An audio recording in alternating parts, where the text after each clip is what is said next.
喺應該住緊嘅朋友咧，或者打算買樓嘅朋友咧，要注意啦。應該咧換咗個新手上 Andy 啦，咁啊佢就想改革呢個 Council Tax 同埋咧 Stamp Duty 嘅。大家最擔心嘅咧就係咧樓價咧到底咧會點樣行？咁 Andy 咧之前一路都係抨擊咧呢個 Council Tax 實在太過落後啦。而家政界咧就討論緊點樣廢除呢個 Council Tax 同埋咧 Stamp Duty， 就改為咧用物業嘅估值咧去收一個每年嘅房產稅。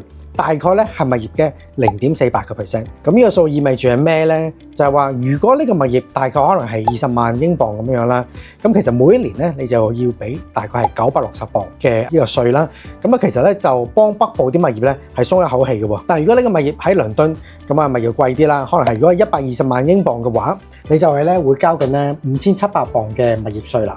咁呢隻雙刃劍咧，會唔會影響物業嘅供應咧？嗱，好處咧就係咧，唔使咧一買物業嗰陣時咧就要交印花稅，咁令到咧入場嘅門檻咧就降低啦，咁啊物業嘅流通量咧就增加咯。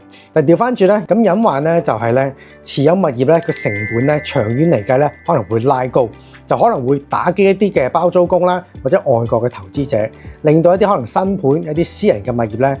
發展商就放慢啦。呢個新制度咧係幫後生仔上車啊，定係劫富濟貧咧？留言話我知。